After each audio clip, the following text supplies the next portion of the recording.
5 years ago, you started saying no, quietly, to almost everyone. And today, on an ordinary morning, you woke up in a life that the people who laughed at you back then would give anything to have. Because the life you're living right now wasn't built with one big yes. It was built with 1,000 small, invisible no's, quietest. And I'm gonna walk you through exactly how 5 years of them changed everything. Let's go back to the beginning. Year 1. Back then, you looked exactly like everyone else. Same paycheck to paycheck rhythm, same tired Sunday night dread, same feeling that you were running as fast as you could and still falling behind. And one night, at your kitchen table, you did something small that felt almost pointless. You added it all up. What you earned, what you spent, what was left. And the number that was left was nothing. You just decided, quietly, that you were done living a life that you couldn't afford to impress people who weren't paying attention. So the first no came fast. Your friends wanted to go out Envies, the expensive place, the 3rd time that month. And you said, not this time. No explanation, no big speech, just a small no. And it stung a little, because saying no to fun feels like saying no to life. But that night, instead of spending $80 you didn't have, you kept it. And that $80 became the first brick. It felt like nothing. It was everything. Year 1 was the hardest, because nobody understood. When you kept the old phone, people assumed you couldn't afford a new one. When you drove the same car, they felt a little sorry for you. When you skipped the trip everyone was posting about, you watched the photos roll in and felt that ache of being left out. That doubt is exactly where most people quit. They cave, they spend, they rejoin the crowd. But you didn't. You just kept quietly saying no, and quietly moving that money somewhere it could grow. Year 2. Something subtle shifted. The no's got easier pied. Not because you had more willpower, but because you started to feel the yes hiding inside them. Every no to something you didn't really need was secretly a yes to something you desperately wanted. Breathing room. For the first time in your life, a surprise expense didn't send you into a panic. You had a cushion, small but real. And that feeling, Triv, the quiet calm of not being one bad week away from disaster hit, was worth more than anything you'd said no to. You realized the crowd was buying stuff.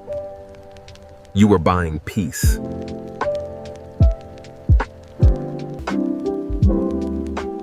By now, the automatic transfers were running in the background. And here's the strange thing, the less you spent trying to look successful, the more actually successful you quietly became. While everyone around you was upgrading their lifestyle every time their income ticked up, you kept yours flat on purpose. Same apartment, same car, same simple life, and the gap between what you earned and what you kept got wider every single month. Year 3. This is where it got lonely in a new way. Because now, you weren't struggling anymore, Vitae. You just still looked like you were. Your accounts were growing into something real, but you told no one. You watched a coworker finance a car that cost more than they made in a year, and you said nothing. You watched a friend brag about a watch while quietly drowning in debt, and you just nodded. You'd learned the secret. The loudest spenders are almost always the most trapped, and the quietest ones are almost always the most free. So you stayed quiet. You let them believe you were behind. You knew you weren't.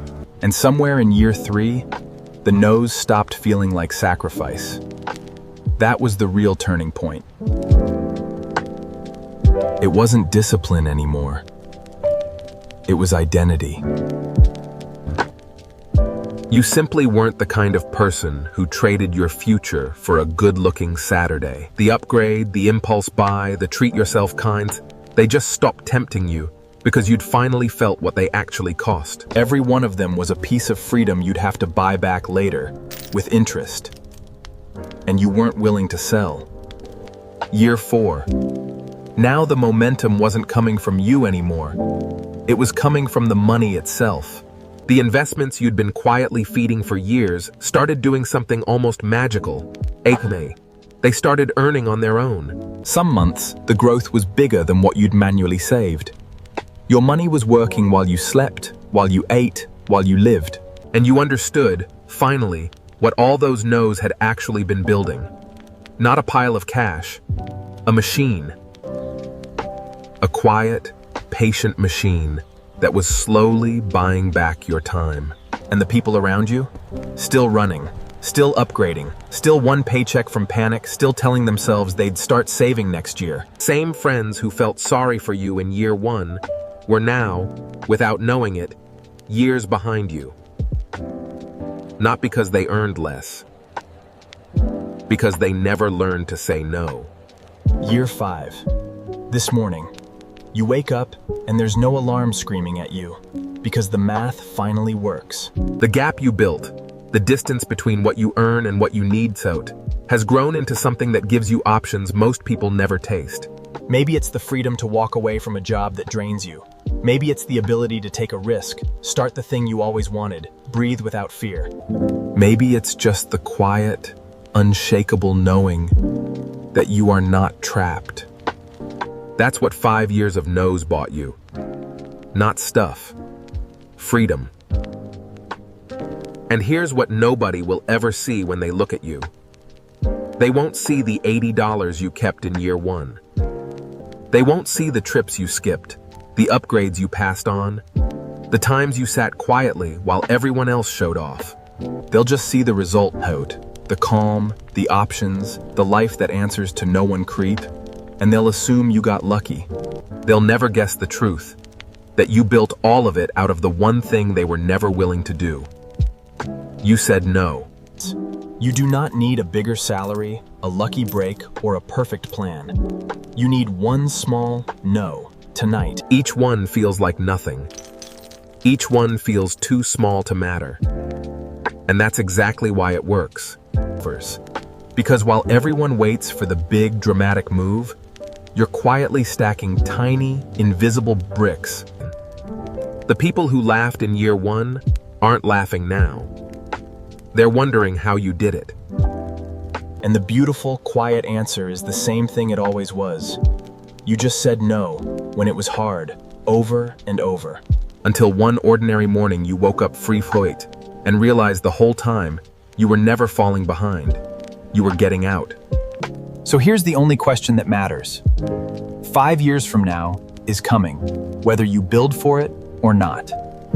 You'll either arrive there with a life you quietly designed, or a list of things you wish you'd said no to. The clock's already moving. So tonight, Paint No. What's your first no?